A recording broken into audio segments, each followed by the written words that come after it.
Dear students, let us start the discussion on today's newspaper, that is 21st October 2016. So, the first article which we are talking about today is on referendums. Is direct democracy is better than representative democracy is the larger dimension of this argument. Are referendums are good or bad to the democracy?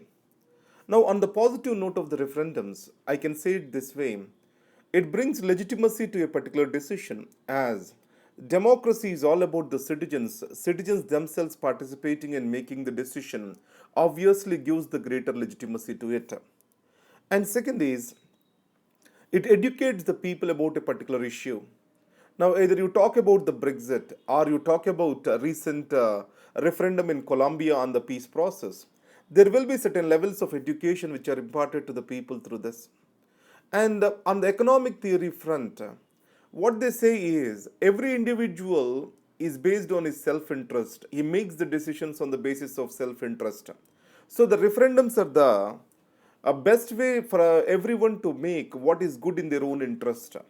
So the people are better placed to make their decisions in their self interest, and that will determine the larger interest. That's why referendums are better according to them. And then the political class need to be made accountable. If you take in India, the political class, especially the representatives, they come to the people once in 5 years. So, through referendums and to recalls, etc., we can ensure that the political class is more accountable to the citizens. And they try to take the opinions of the people into consideration and they represent them properly in the legislative houses. It makes the legislative work itself more serious and inconsiderate to the people. And but negatives are more like this. Understand, whenever referendums are being undertaken, the emotions and populism may drive the decisions. People are generally taken or else move forward or make their decision making or voting choices based on what they get, what the benefit they get. Then obviously the politics of the day can play to the populism or to the sentiments or to the fears of the people. Now, if you see the Brexit situation itself, now, many of the people who have supported the Brexit and argued in favor of the Brexit are no way talking about this now. Now they are able to see the real consequences of the Brexit and how worst it is going to affect the economy of the Britain and European Union as a whole. And it is a lose-lose situation both for Britain and also for EU. So the second thing is the people are not, our citizens are not professionals in policy making, and understanding the policy and choices of the policy is too difficult. Now, here, because of the referendum, a decision will be reduced into a binary. Either you have to vote yes or no. But however, in a democracy, decisions are never binaries. They will be put to debate and a certain golden mean is achieved. But in the case of the referendums, that is not going to be possible. So, in this, the decisional choices are being exactly reduced. And in India, as big as a nation such as India, are referendums possible? Now, today, with regard to Mr. Trump, he is talking about rigging the elections. Now, if any person, if he raised the doubts about the referendum in the same way, it becomes an argument, an unnecessary litigation in the countries or in the courts and every day.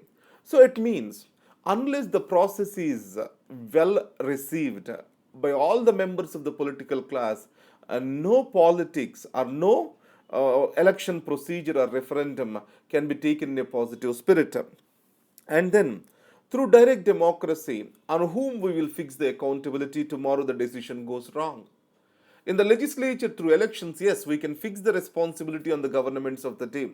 So, direct democracy fixing the accountability also becomes very difficult. And obviously, direct democracy or referendums are very much expensive. So, these are the various negative points. But however, one thing we need to take into consideration whenever the governments have to make the unpopular decisions, and they can keep that in the forefront of the citizens, giving good and bad about it. Let the citizens make the decisions.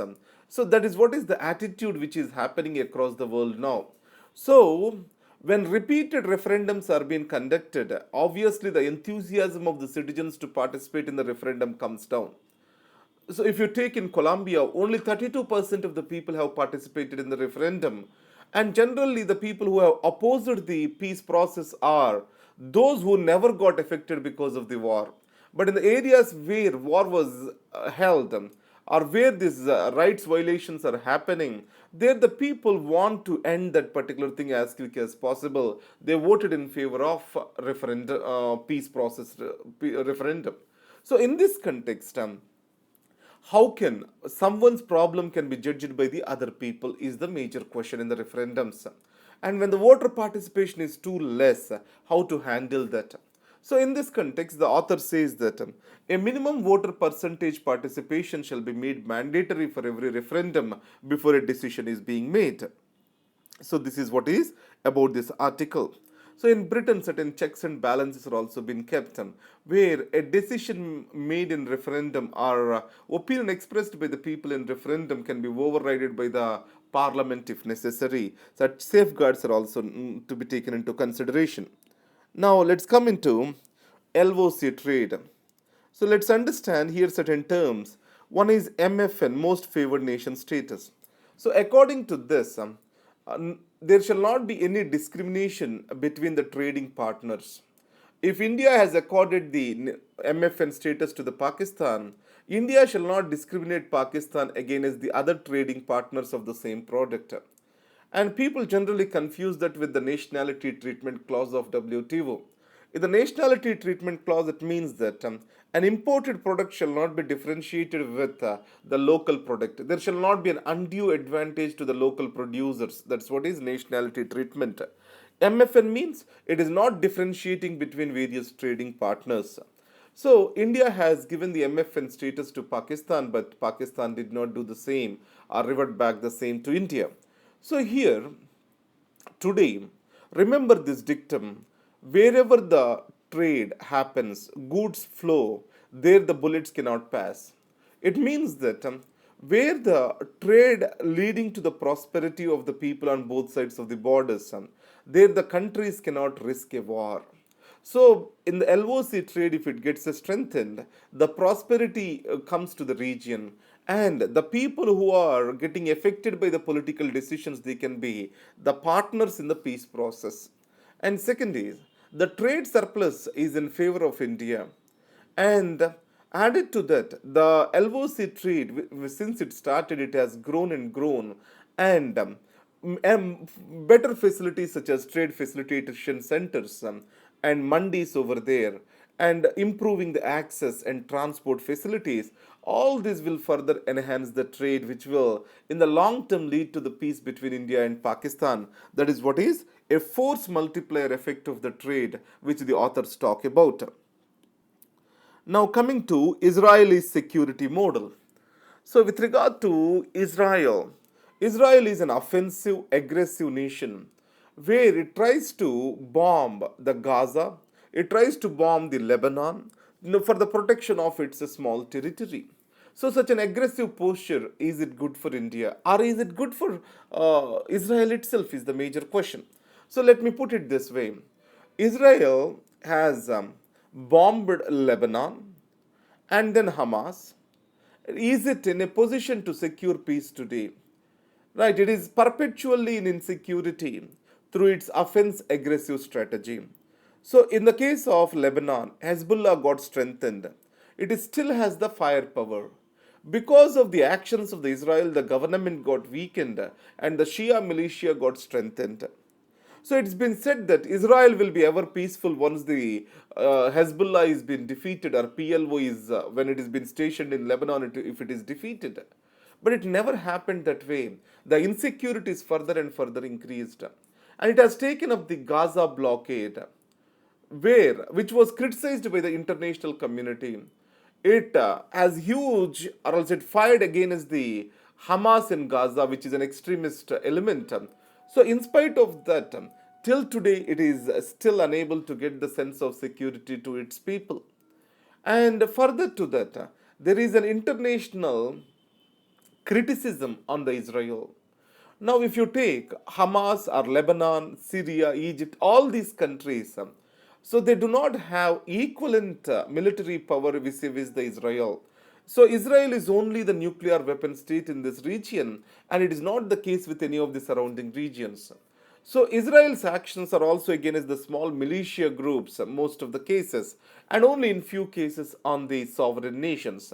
But if you take India, it is surrounded by two nuclear nations. One is Pakistan, and the other one is China, and these are also militarily capable nations. And the second thing is, in the Israeli style of attack never proved successful to Israel itself, and will not be successful in India too. Now, frames of reference. Here, you don't need to remember what is the procedure in every country and what are the judgments of the Supreme Court with regard to triple talaq, etc. Just do it this way. So, among the Muslim countries, the triple talaq is banned in many places. And there is a different interpretation to the triple talaq, which was given by the Ibn Tamiya, IBN, Ibn Tamiya. What he said is, when triple talaq is used or talaq is been said in one single go, it shall be considered as saying the talaq as only once and it shall be revocable. Based on his interpretation of talaq, many of the countries have revised their divorce laws. And also many of the countries such as Turkey, they have codified the divorce laws. And it means that today, for any religious text, there are multiple interpretations. And the original liberal interpretation is being like this, where a talaq has to be placed in a sequential manner over a period of time. It is not one single event. It shall not be one single event. So, in the process, the people from both husbands and wives side tried to reconcile them. If the reconcilement fails, then the third talaq is the third time the talaq has been said, it is irrevocable. So, finally, it's been codified across Muslim countries. So, it means the continuation of the triple talaq in India is more to do with the male hegemony rather than with the belief. And the second point is, if you take the legal experts such as Justice Krishna Iyer, they have clearly stated that the triple talaq is not to provide for the male hegemony, it is to provide for an approachment, reapproachment between men and women who are in a marriage. And it also provides the limitations when the triple talaq shall be used as a diverse arrangement. So, in these circumstances, what is the way forward for us? Let the Supreme Court interpret the what are the provisions of the triple talaq, how it has to be exercised. So, before that, politicizing and taking the religion into the context may not be good. And the international example shall serve as a guide to us. That is what this article talks about. So, don't try to remember the names of the countries and what are the procedures involved over there. Now, coming to the democracy in the United States of America.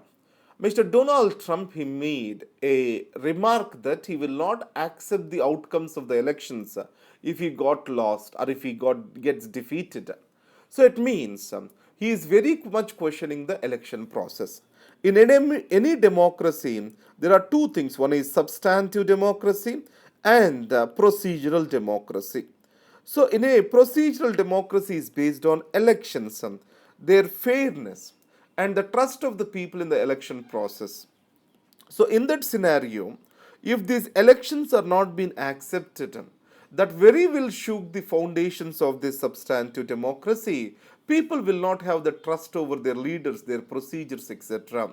That's why it has been said that the Trump's statements are irresponsible to a pluralistic tradition of the United States of America. Now, shifting the GST goalpost. So, with regard to this article, let us try to understand it this way. The GST Council was constituted. In the first GST Council meeting, it's been agreed that up to 20 lakhs, the GST will be not applied, up to 20 lakhs of turnover for a company. After 20 lakhs, up to 1.5 crore, the small, medium, and small enterprises, it comes under the state supervision. And greater than 1.5 crore, it goes under the supervision and management of the central agencies. It means it has happened in a very cordial atmosphere. In the present GST Council, Center proposed for a cess and which is been opposed by the states. The central reasoning for this is it has to compensate the loss making states after introduction of the GST. For that, it has to get the extra revenue, so it is willing to impose the cess. Now, if you take the taxpayer's viewpoint, again bringing the cess and various slab structures, etc., it is providing for him a kind of a confusion in his mind. For him, the complex tax system appears to be retained in the new GST structure too. The very objective of the GST is to bring in simplicity. Bringing in the cess and everything may compromise with that. Now, the cyber security challenges. Now, more and more transactions, billions and billions of transactions on a day-to-day basis are happening over internet. How to protect them is the major question. Now, added to that, the governments are also managing the big data for the service delivery. In India, Aadhaar is an example. So, in this case, there is a breach of millions of cards in India. So it means the personal incomes can be eroded by the through the cyber theft. So strengthening how the cyber security framework has to come into existence, how the people have to be compensated, what shall be the grievance redressal mechanism. All these things are not very clear to the common citizen in India, which need to be addressed for. So these are the articles for today, and thank you very much. And a small announcement for you guys. Previously, I used to post these videos on Insights on India website. And yesterday, I got meet the old friend. He has also asked me to post it on Insights on India website. So, we will be sharing these videos on Insights YouTube channel too. And on the Civils Prep, we will be posting these other things such as Indian Express, etc., where the demand is increasing. So we'll try to balance something in such a way. So first is we are going to shift it to the Insights on India YouTube channel over a period of time. Thank you very much.